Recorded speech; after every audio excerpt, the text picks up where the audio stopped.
Dr. Rish. Well, thank you, Senator.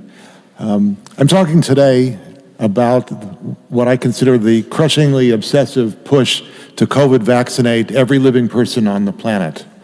So we all know, circumstantially at least, that the virus that leaked from the Wuhan Institute of Virology in fall 2019, the initial cases paralleled the Wuhan subway line 2, which passes by the WIV.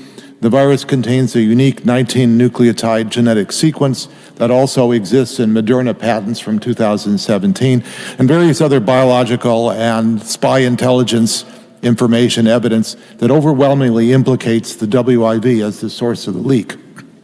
So this virus, the COVID-19 pandemic virus, exists because it was bioengineered.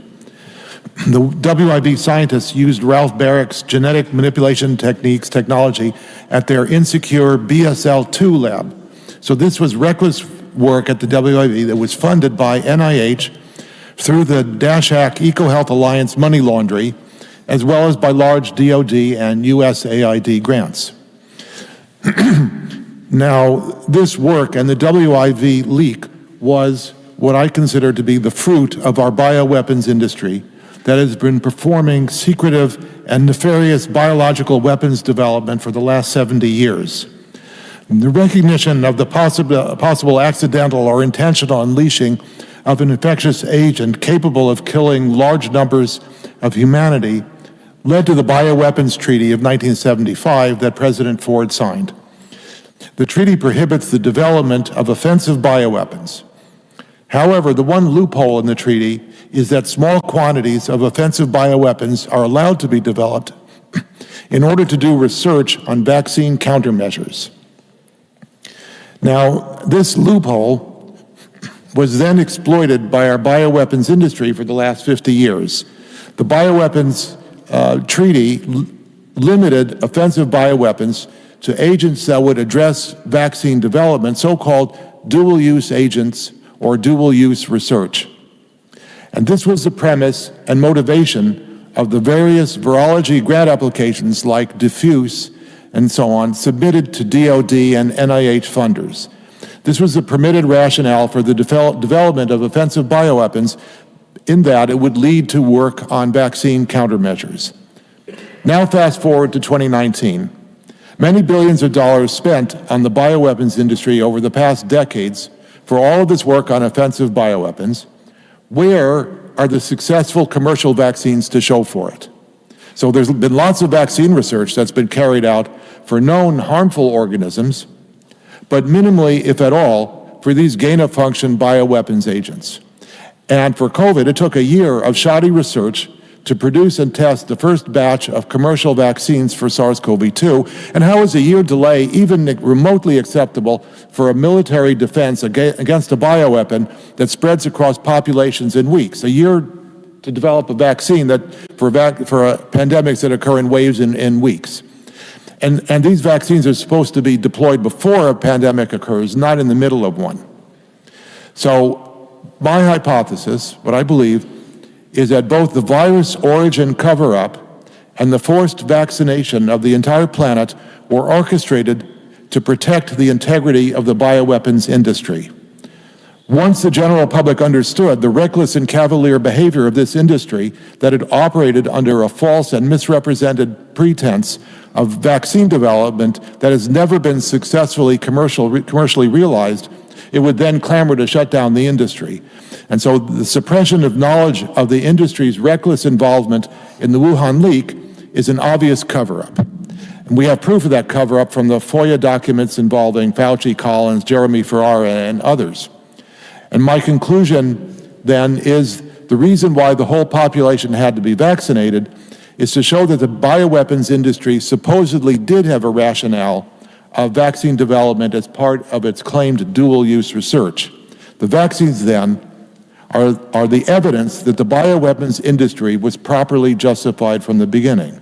Without a successful vaccine to show for itself in the time of a pandemic crisis, especially one caused by a leak from a bioweapons industry source itself, it would be clear to everyone that the rationale for the industry's existence was a fraud in the first place. And so the COVID vaccines themselves supplied the defense against the charge that the bioweapons industry was not actually dual use, but offensive only, violating the 1975 treaty. So the vaccines had to be dramatically pushed out to be the universal solution to show that the bioweapons industry was actually working for the public good. And in this context, it did not matter what collateral damage the vaccines caused. All there had to be was the public thinking, public thought of this theater that the industry had been doing its work to produce usable vaccines, not offensive bioweapons. Well, thank you, Dr. Risch. So the rationale, of course, of the bio industry there is that if others are developing bioweapons, don't we need countermeasures? In order to develop the countermeasures, we need to create a limited quantity of bioweapons. I mean, can you just address that justification? Well, this goes to my sarcastic comment about disproportionality, that from a military perspective, if one is attacked by a bioweapons agent, then why would one have to respond with a bioweapons agent? One could respond with economic warfare, conventional weapons, chemical weapons, nuclear weapons, if it was that bad. That we have at our disposal a whole range of responses, and to launch an untested bioweapon as a response where we might not even be able to protect ourselves from blowback from that agent, to me is insane, that there's no rational reason. There's a very interesting chart in Robert F. Kennedy's new book, The Wuhan Cover-Up, and we were all, I've talked about Fauci's emails where he funded Peter Daszak's EcoHealth Alliance to the tune of about $15–16 million. What I did not realize is the Department of Defense funded EcoHealth Alliance to the tune of $42 million, and USAID, which RFK Jr. says is pretty much a CIA cutout, I don't dispute that, funded to the tune of $53.6 million. So it kind of confirms what you're talking about in terms of what the justification was. One of the countermeasures you didn't mention, but the way we met was in 2020, talking about early treatment. Can you, as long as an epidemiologist, can you talk about that fact? I mean, we relied everything on vaccines for the reasons that you've assumed, but just going along with that was the sabotage of early treatment. Well, during the time of the suppression of early treatment, hydroxychloroquine and later ivermectin, I thought it was to protect the marketplace for the vaccines, other medications, or the vaccines that would eventually come out. But now, given what I've said, I think the suppression was that if those medications solved the pandemic, then the vaccines wouldn't have been needed, and then the bioweapons treaty would come back in force, and there would be no rationale that the vaccines were the end product of the offensive bioweapons research. So they had to be suppressed for the same reason.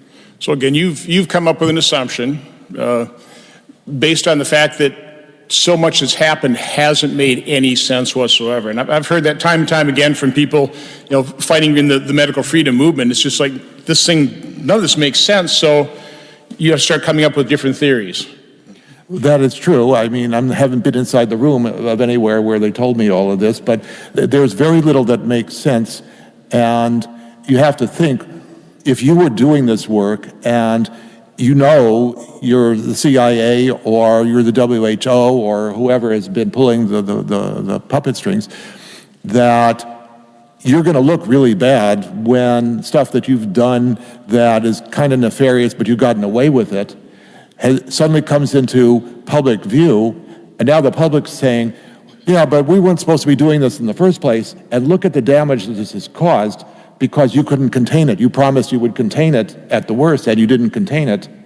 And you need to protect your $1 billion worth of grants and funding that you get every year as well. Okay. That's right. Well, thank you, Dr. Risch.